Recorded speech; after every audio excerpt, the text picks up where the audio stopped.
Hello बच्चों। आज के इस लेक्चर में आप सभी का स्वागत है। आज हम लोग कोऑर्डिनेट ज्योमेट्री पढ़ेंगे। सबसे पहले मैं थ्योरी रिवाइज करना चाहूँगा जो आप लोग पहले से पढ़ के आ चुके हैं। उसके बाद प्रॉब्लम सॉल्व करेंगे कोऑर्डिनेट ज्योमेट्री का। ठीक है, तो इसमें मैं पूरा डिटेल एनालिसिस नहीं करने वाला हूँ, बस थ्योरी रिवाइज कराऊँगा मैं। तो कोऑर्डिनेट ज्योमेट्री का क्रक्स क्या होता है? एक्स और वाई एक्सिस होता है आपका, और किसी पॉइंट का अगर कोऑर्डिनेट एक्स कॉमा वाई है तो ये x क्या होता है? Measurement along the x axis. ये लेंथ x होगा, ठीक है, और ये लेंथ क्या होगा? y, measurement along y axis. तो ये पॉइंट P क्या कहलाता है? x comma y. ये उसका कोऑर्डिनेट हो गया, उसका पता। ठीक है, और एक कोऑर्डिनेट सिस्टम और होता है, पोलर। पोलर में क्या होता है? एक पॉइंट दिया रहता है O और एक लाइन दिया रहता है। मान लीजिए ये वो लाइन है। तो यहाँ पे यहाँ पे किसी पॉइंट का अगर कोऑर्डिनेट दिखाना होता है तो कैसे दिखाते हैं? आर कॉमा थीटा से, जहाँ पे आर ये लेंथ होता है फ्रॉम ओ, और थीटा ये angle in anti clockwise direction. ठीक है, ये कोऑर्डिनेट हो गया पोलर में, और ये हो गया कार्टेशियन में। हमें मोस्टली यही पढ़ना है, कार्टेशियन कोऑर्डिनेट सिस्टम। ठीक है, लेकिन इस दोनों में एक रिलेशन है जिसको आप लोगों को पता होगा ही और पता होना भी चाहिए कि एक्स क्या होगा अगर आर के टर्म में और थीटा के टर्म में लिखें तो एक्स कोऑर्डिनेट होगा आर कॉस थीटा, और y होगा आपका r साइन थीटा। ठीक है, सिंपल। और अगर थीटा और r निकालना है इन टर्म्स ऑफ x और y तो क्या होगा? r तो हमें सिंपली पता है क्या होगा, root under x square plus y square, और आपका थीटा होगा tan inverse y by x. ठीक है, यहाँ बेसिकली आपको थीटा को लेना है माइनस पाई से पाई के बीच में। ठीक है,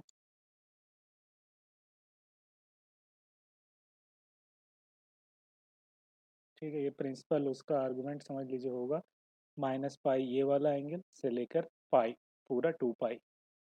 ठीक है, तो इसको निकालेंगे कैसे? तो इस चीज़ को इवेलुएट कैसे करेंगे? ये अलग अलग क्वाड्रेंट में अलग अलग होगा। अगर मान लीजिए अल्फ़ा मैं एंगल बोल रहा हूँ tan inverse mod of y by x को, ठीक है ना, दोनों को पॉजिटिव कर दिए और ये अल्फ़ा निकाल लिए। ठीक है ना, तो ये वैल्यू कहाँ से कहाँ के बीच देगा? माइनस पाई बाई टू से पाई बाई टू। ठीक है, यही होता है tan इनवर्स का रेंज। तो फिर थीटा आपका हो जाएगा फर्स्ट क्वाड्रेंट में, फर्स्ट क्वाड्रेंट में थीटा आपका अल्फा ही हो जाएगा। सेकंड क्वाड्रेंट में आपका थीटा हो जाएगा pi minus alpha. Third quadrant में आपका थीटा हो जाएगा माइनस पाई प्लस अल्फा। और फोर्थ क्वाड्रेंट में आपका हो जाएगा थीटा माइनस ऑफ अल्फा। ठीक है, तो अगर एक्स वाई कैसा है उस हिसाब से हम लोग थीटा निकाल सकते हैं। ठीक है बच्चों, तो ये एक सिंपल कुछ चीज़ें हैं जो एक दूसरे को ट्रांसफॉर्म करने के लिए यूज़ होता है, जो आप लोग पहले से पढ़ के आ चुके हैं कोऑर्डिनेट ज्योमेट्री में। ठीक है ना, ये रिवाइज करना था आप लोगों का। अगला हम लोग जो पढ़ेंगे वो है डिस्टेंस फार्मूला।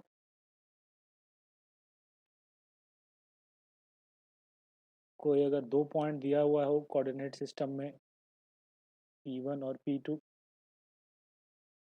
ठीक है, और इसका कोऑर्डिनेट मान लीजिए x2 कॉमा y2, और इसका कोऑर्डिनेट है x1 कॉमा y1, तो ये डिस्टेंस हम लोग कैलकुलेट कर सकते हैं डिस्टेंस फार्मूला से। ये d जो P1 P2 है वो क्या हो जाता है? तो ये डिस्टेंस क्या हो जाएगा? बचपन से पढ़ते आ रहे हो, x2 माइनस x1 का whole square plus y2 minus y1 का होल स्क्वायर। ठीक है, सिंपल है, ये आपका डिस्टेंस फार्मूला है। ठीक है, इसी में एक चीज़ आप लोग ने और पढ़ा होगा, मैं रिवाइज करा दे रहा हूँ। If three points are collinear, three points suppose कीजिए ए आपका x1 कॉमा y1 है, बी आपका x2 कॉमा y2 है, और सी आपका x3 कॉमा y3 है, और ये तीनों पॉइंट कॉलिनियर है। तो अगर तीन पॉइंट आपका कॉलिनियर है तो क्या हुआ? मतलब तीनों पॉइंट एक लाइन पे लाई करेगा, ए बी सी। तो या तो ऐसा हो सकता है कि ए और बी है, या ए और सी है मान लीजिए, तो बी इस लाइन पे या इस दोनों के बीच में लाई करे, तो उस केस में क्या होगा, this distance plus this distance will be equals to this distance, यानी क्या होगा, A B plus B C is equals to A C. ठीक है ना। और अगर ये मान लीजिए सी है और ये ए है, ठीक है, और बी कहीं इसके बाहर लाई कर रहा है, मान लीजिए यहाँ, तब क्या होगा, A B minus A C is equals to B C, है ना, A B minus A C is equals to B C, यानी A B minus A C is equals to B C, यानी कह सकते हैं A B minus B C is equals to A C. ठीक है, तो क्या हो रहा है, या तो ये केस होगा या ये केस होगा, तो इसको हम लोग लिखते हैं, दोनों को एक ही में मिला कर कैसे लिखेंगे कि A B plus minus B C का mod is equals to A C. ठीक है, ठीक है, अगर ये कंडीशन सेटिस्फाई हो रहा है तो क्या है, बी इसी कोऑर्डिनेट पे, इसी लाइन पे लाई कर रहा है, ए सी वाले लाइन पे। ठीक है, अगर बी इधर होता मान लीजिए, तो क्या होता,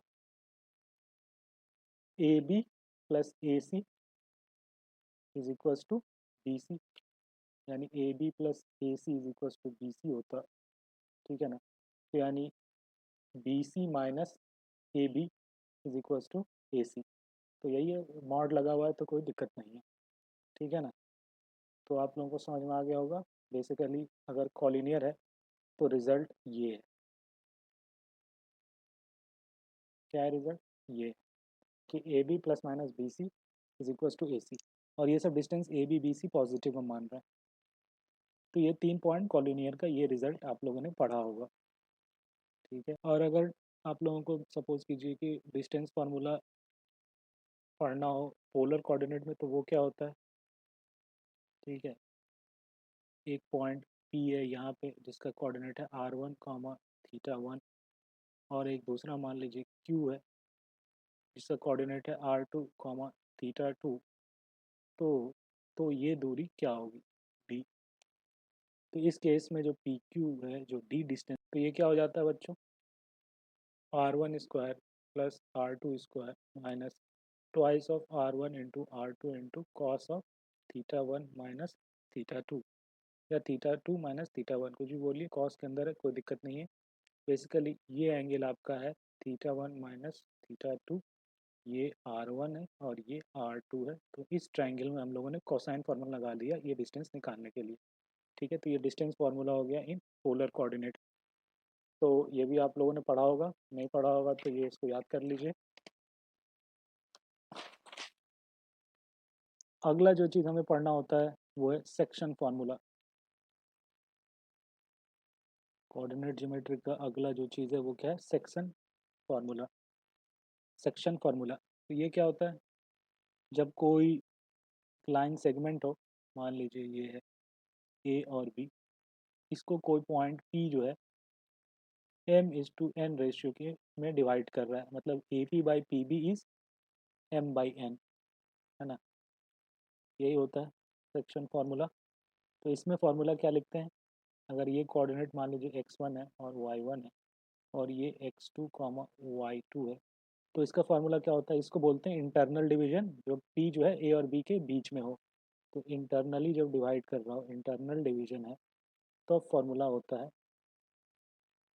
पी का कोऑर्डिनेट क्या होगा, पी अगर मान लीजिए हम बोलें एक्स कॉमा वाई है, तो पी का एक्स कोऑर्डिनेट होगा एम इंटू एक्स टू, इधर वाला जो है वो एक्स टू से मल्टीप्लाई होता है, प्लस एन, ये एन इसके एक्स वन से मल्टीप्लाई होगा, यानी n x one upon m plus n, और इसी तरह वाई कोऑर्डिनेट भी निकल जाएगा, m y two plus n y one upon m plus n. यह है सेक्शन फार्मूला जब पी जो है वो इंटरनली डिवाइड कर रहा हो ए बी को। ठीक है, और इसी का भाई होता है एक्सटर्नल डिवीजन, वो क्या होता है, ये ए है, ये मान लीजिए बी है, और पी कहीं अब बाहर में इसी लाइन पे, पी कहीं यहाँ पे है, और अब A P by P B m is to n है, एम बाई एन, यानी मतलब कि ये पूरा लेंथ एम है और ये एन है, यानी इस दोनों का रेशियो m/n है, ठीक है ना। तो अब x कोऑर्डिनेट क्या होगा p का और y कोऑर्डिनेट क्या होगा। तो ये देखिए x हो जाएगा अब m x2, ये था x2 y2 और ये है x1 y1, तो m x2 minus n x1 upon m minus n। यहाँ माइनस साइन आता है बस बच्चों, आप लोगों को ये पता होगा। my2 minus ny1 upon m minus n, ये एक्सटर्नल डिवीजन है, ठीक है ना। फॉर्मूले में माइनस साइन आ जाता है, ठीक है। इसको आप चाहो तो इंटरनल डिवीजन में कन्वर्ट कर सकते हो, कोई दिक्कत नहीं है। m/n में ये हो रहा है, तो पी बी जो है वो पॉइंट ए पी को किस रेशियो में डिवाइड कर रहा है, m-n/n। तो m-n हो जाएगा ये लेंथ का रेशियो m-n होगा, और m-n/n में आप इंटरनल डिवीजन का फॉर्मूला लगा दीजिए, फिर एक्स वाई निकाल लीजिए, ठीक है। या फिर इंटरनली इसको m/-n के रेशियो में डिवाइड कर रहा है, ये भी आप कह सकते हो। तो देखिए यहाँ पे प्लस करके -n कर दें, प्लस करके ब्रैकेट -n, तो m/-n के रेशियो में डिवाइड कर रहा है अपन कह सकते हैं। इंटरनली ये p जो पॉइंट है इस ए बी लाइन सेगमेंट को m/-n के रेशियो में डिवाइड कर रहा है, आप ऐसे समझ सकते हो। एक्सटर्नल डिवीजन को अगर इंटरनल डिवीजन का फॉर्मूला लगा के बनाना है तो m/-n करेंगे, ठीक है। कभी कभी आपको निकालना रहता है कि भाई पॉइंट निकालो जो इस लाइन सेगमेंट को डिवाइड कर रहा है, उसमें ये नहीं दिया रहेगा कि इंटरनली है या एक्सटर्नली है, और आप उसको कैलकुलेट करोगे और मान लो आपने इंटरनली का फॉर्मूला लगा दिया और आंसर आपका इस तरह का निगेटिव आ गया, मतलब एक्चुअल में डिवीजन क्या था, एक्सटर्नल था। इससे कंक्लूजन ये लग निकलेगा कि डिवीजन क्या था, एक्सटर्नल था, ठीक है बच्चों। तो ये एक्सटर्नल डिवीजन का फॉर्मूला हो गया, ठीक है ना। अब आगे आइए, सेक्शन फार्मूला की मदद से ही हम लोग आगे पढ़ते हैं सेंट्रोइड ऑफ अ ट्राइंगल। इसका फार्मूला क्या होता है, सेंट्रोइड क्या होता है, मीडियन का इंटरसेक्शन पॉइंट, है ना। मतलब आपका कोई ट्राइंगल दिया हुआ है ना। ये ए है मान लीजिए, ये बी है और ये सी है। ये आपका है x1 y1, इसका कोऑर्डिनेट है x2 y2 और ये है x3 y3। और आपका मीडियन क्या होता है, जो अपोजिट अपोजिट साइड के मिड पॉइंट से जो एक कनेक्ट करेंगे, यानी वो लाइन सेगमेंट जो आपको अपोजिट साइड को बाइसेक्ट करता हो, वो मीडियन हुआ। ये हो गया इसका मीडियन, ये इसका मिड पॉइंट है, इसका मिड पॉइंट ये है, तो इसको अपन सी से मिला देंगे।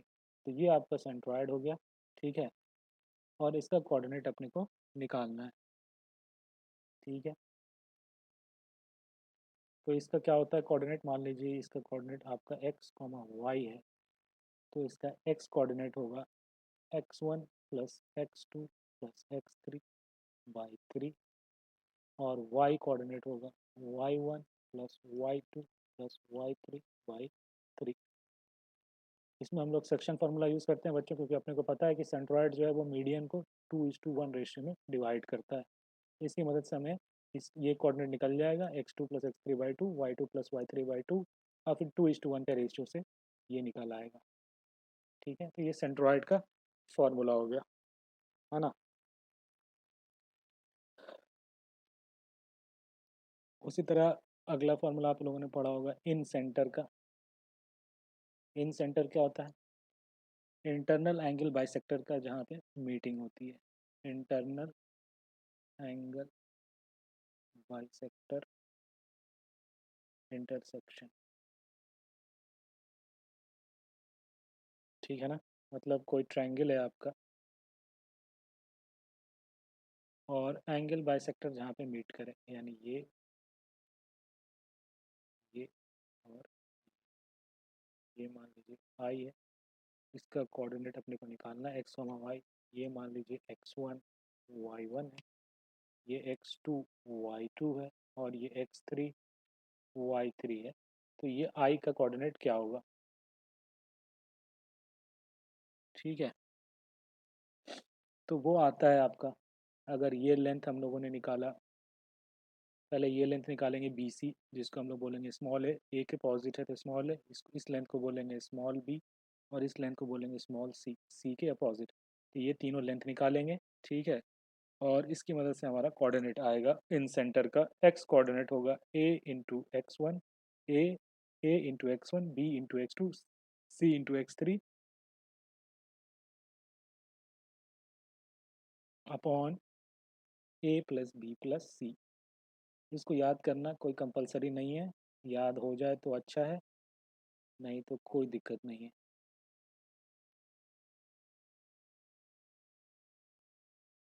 क्योंकि इस पे बेस्ड कितने क्वेश्चन आएंगे, मैक्सिमम एक क्वेश्चन आ सकता है इस पे बेस्ड। तो अगर नहीं याद हुआ तो कितने क्वेश्चन छूटेंगे, एक क्वेश्चन।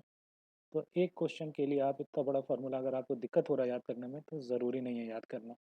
लेकिन सिंपल सा दिख रहा है, A x one B x two C x three upon A plus B plus C. तो याद करना नहीं, एक बार देख लिया तो आपको ध्यान में आ गया, इसलिए मैं बता दे रहा हूँ, ठीक है। तो ये इन सेंटर का फार्मूला था बच्चों। अब हम लोग पढ़ेंगे एक चीज़, एरिया ऑफ ट्राइंगल, ठीक है, जिसके वर्टेक्स ए है x one comma y one, B x two comma y two, और C x three comma y three, ठीक है। एक ट्राइंगल है जिसके वर्टिसेस ए बी सी ये हैं, तो उसका एरिया क्या होगा, उसका एरिया हो जाएगा, मान लीजिए डेल्टा को एरिया बता रहे हैं तो half into mod of this matrix x one x two x three y one y two y three one one one. इस मैट्रिक्स को इवेल्युएट कीजिए और अगर नेगेटिव आ रहा है तो उसका मॉड ले लीजिए और हाफ से मल्टीप्लाई कर दीजिए, तो ये एरिया ऑफ ट्राइंगल आ जाएगा ए बी और सी, ठीक है। ये फार्मूला भी ध्यान में होना चाहिए, ठीक है। तो अगर कोई प्रूफ करने बोले कि prove that these three points are non collinear, यानी इससे एक ट्राइंगल बनेगा, यानी ये मैट्रिक्स जीरो नहीं होना चाहिए, यानी एरिया कुछ आना चाहिए। उसी तरह अगर एरिया ऑफ पॉलीगॉन निकालना हो, ठीक है, जिसके एन साइड्स हैं, क्या क्या साइड्स, मान लीजिए x one y one x two y two x three y three dot dot dot x n y n, ठीक है। एन साइड्स हैं पॉलीगॉन के, यानी ऐसा कुछ पॉलीगॉन बन रहा है, ठीक है।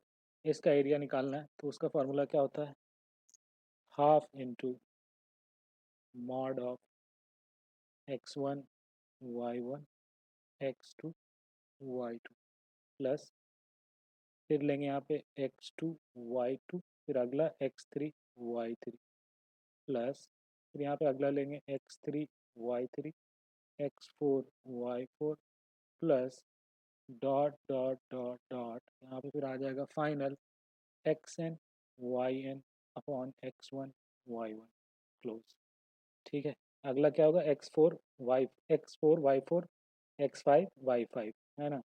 उसी तरह इससे पहले क्या होगा,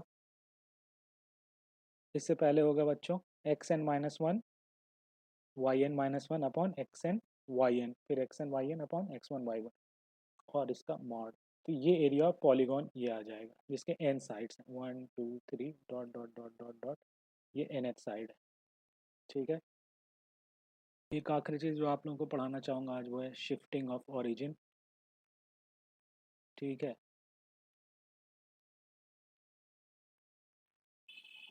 यानी ये आपका कोऑर्डिनेट सिस्टम था, एक्स एक्सिस वाई एक्सिस और ज़ीरो ओरिजिन, इसको हम लोग शिफ्ट करके अब एच कॉमा के पे ले जा रहे हैं, ठीक है। ये आपका न्यू कोऑर्डिनेट सिस्टम बन गया, ये नया एक्स एक्सिस है और ये नया वाई एक्सिस है, एक्स प्राइम वाई प्राइम वगैरह। अब इसमें कोई पॉइंट होगा पी जिसका कोऑर्डिनेट मान लीजिए एक्स कॉमा वाई, और इसमें कोई पॉइंट था पी जिसका कोऑर्डिनेट क्या है एक्स कॉमा वाई। ये कोऑर्डिनेट सिस्टम, ये कोऑर्डिनेट जो है स्मॉल एक्स स्मॉल वाई इस वाले कार्टेशियन सिस्टम से है, और कैपिटल एक्स कैपिटल वाई इस वाले कार्टेशियन सिस्टम से है, एक्स डैश वाई डैश। तो इस दोनों के बीच का रिलेशन क्या होगा, एक्स होगा एक्स प्लस एच, और वाई होगा कैपिटल वाई प्लस एच। ये स्मॉल एक्स जो होगा वो होगा एक्स प्लस एच, यानी अगर कोई पॉइंट ये वाला पॉइंट है, तो इसका एक्स कैपिटल एक्स क्या था, ये दूरी था, और इसमें ये एच जोड़ेंगे तो स्मॉल एक्स आ जाएगा, है ना। ये स्मॉल एक्स था, ये कैपिटल एक्स था, है ना, और इसमें ये एच जोड़ देंगे, एक्स प्लस एच, तो ये बन जाएगा स्मॉल एक्स।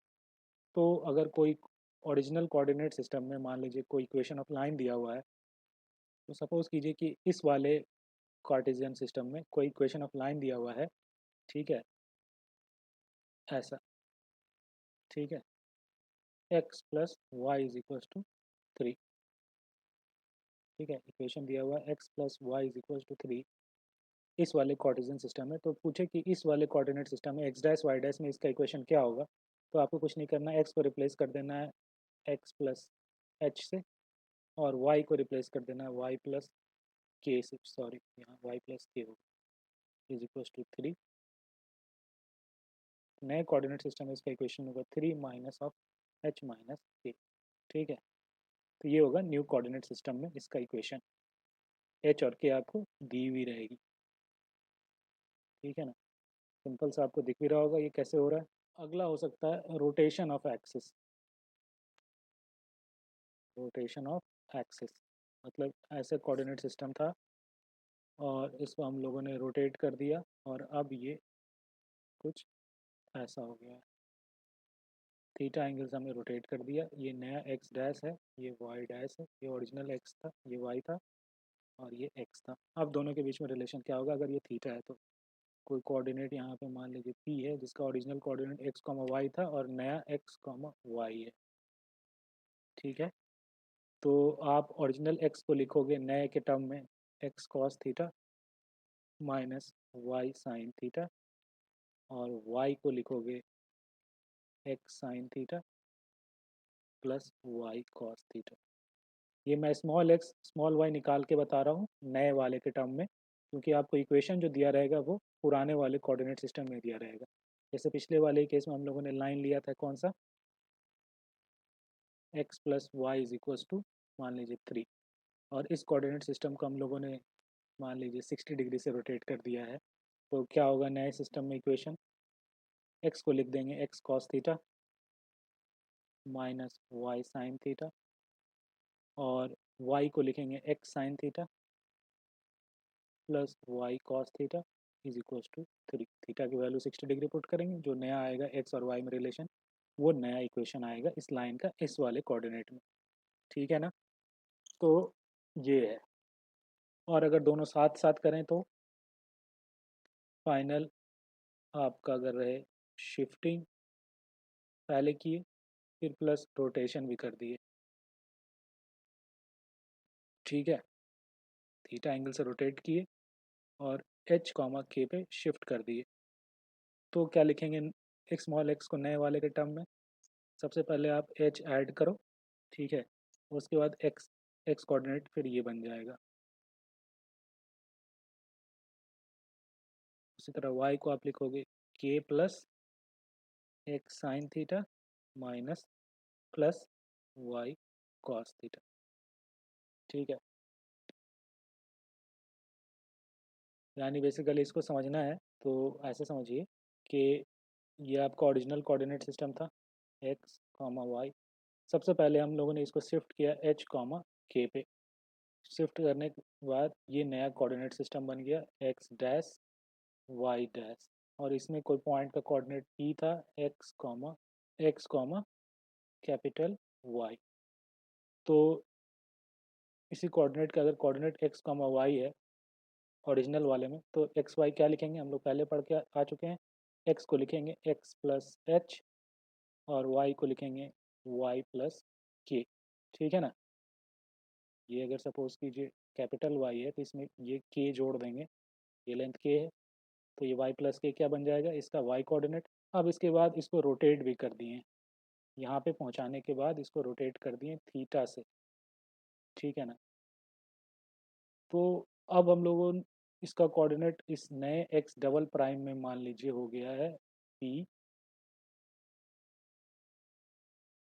फाइनल कोऑर्डिनेट ये बीच का कोऑर्डिनेट है आपका, मान लीजिए मैं इसको प्राइम बोल रहा हूँ, ठीक है, और फाइनल मान लीजिए एक्स कॉमा वाई हो गया, ये अभी प्राइम मैं बोल दे रहा हूँ, हमें फाइनल कोऑर्डिनेट से मतलब है, यानी अब एक और ट्रांसफॉर्मेशन हो गया है, तो अपन ने पहले पढ़ा था कि एक्स डैश को क्या लिखना है, ठीक है, बिना रोटेटेड वाले का जो कोऑर्डिनेट है x dash comma y dash, वो एक्स वाई के टर्म में क्या होगा, x cos theta minus y sine theta, और वाई डैश क्या होगा, x sine theta plus y cos theta. अब इस एक्स डैश वाई डैश को आपको बस यहाँ पुट कर देना है, तो फिर सबसे पहले वाले का रिलेशन फाइनल वाले से आ जाएगा, ठीक है ना। तो वही किया था हम लोगों ने, एक्स को रिप्लेस करेंगे हम लोग एच प्लस ये एक्स जो है वो फाइनल वाले कोऑर्डिनेट सिस्टम का एक्स कोऑर्डिनेट है,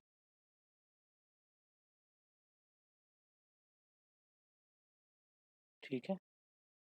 समझ में आ गया बच्चों। तो इसमें टू स्टेप में ट्रांसफॉर्मेशन कर रहे हैं। इक्वेशन ऑफ स्ट्रेट लाइन पढ़ने से पहले जो कोऑर्डिनेट ज्योमेट्री की बेसिक थ्योरीज हैं वो रिवाइज करनी थी, वो आई थिंक हो गया है।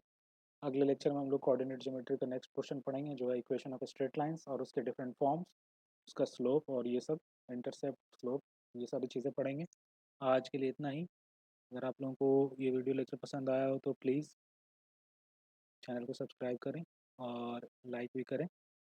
Thank you.